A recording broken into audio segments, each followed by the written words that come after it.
Ako po ay dating leader at estudyante sa PRT University.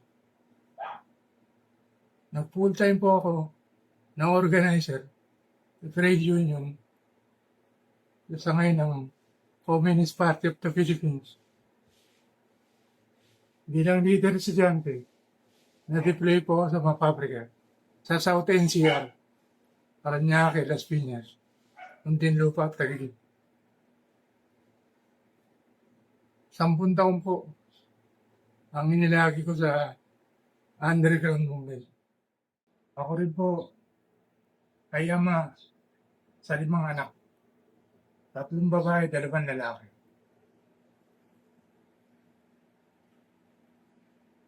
Kumusta ang buhay pamilya mo noon?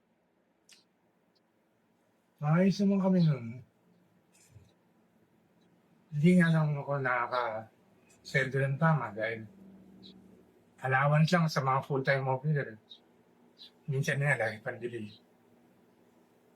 So, anong nangyari? Yung misis ko po ang kumakain talaga.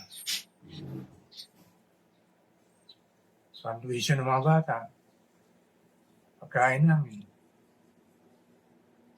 Yun po ang naging buhay ko. Ano ang pangarap mo noon sa iyong pamilya?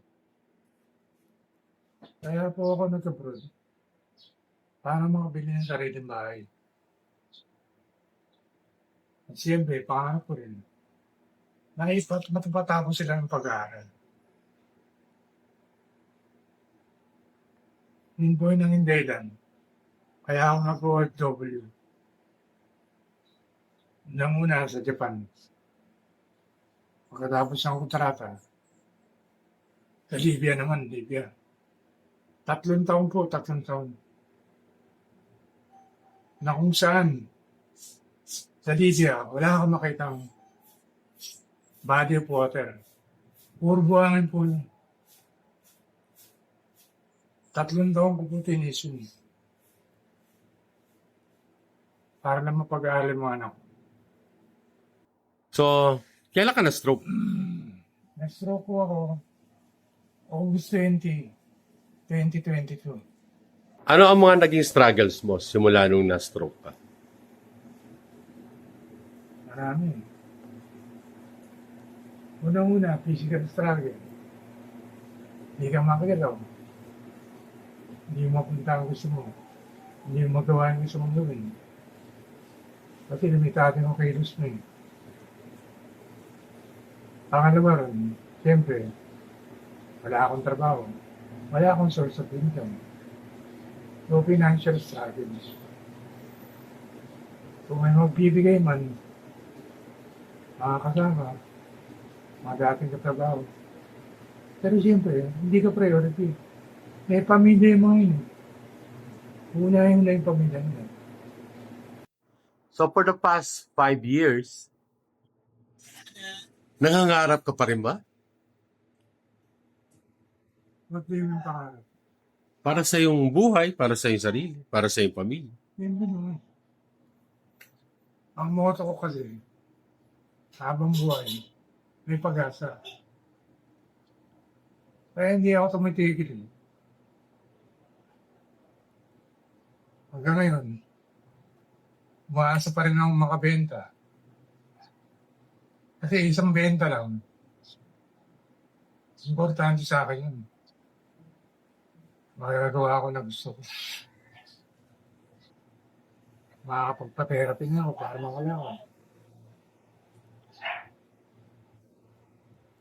Magagawa ko yung gusto ko pag nakakalakad ako. Ito una sa lahat. Makapagsimba na ako. Makakapunta na ako sa simbahan nang hindi na wheelchair. Anong sports mo nung bata ka? Pagkabi ng bata ko, ang laro namin yung running. Takbo talaga. Kaya kahit paano, medyo malakas yung lower extremity ko. Hindi lang ako na-stroke. Actually, nung college niya, yung hagdanan packet sa amin, Tinatak ko yung sisiw eh. Pati snack ko, bakit? Kasi malakas yung legs mo. Hindi na nagamit sa ibang bagay. Si Levi, kung bibigyan ng pagkakataong makapaglaro ulit ng kahit anong sports, anong sports ang pipiliin mo? Football. Football. Bakit football? Mas ano eh. Mas gumagaan yung cardio. Takbo. Bahala ko kasi palakasin yung puso ko.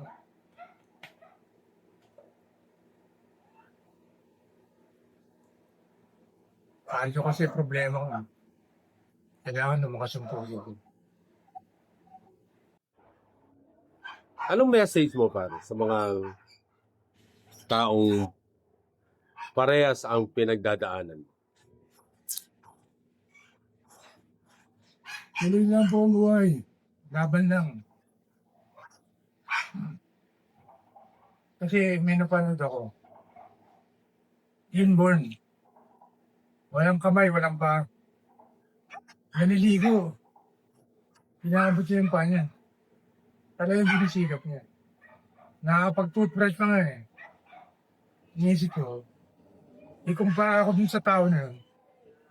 Yung tao na yun, talaga nagsisikap. Ewan, nakakalaw naman ako.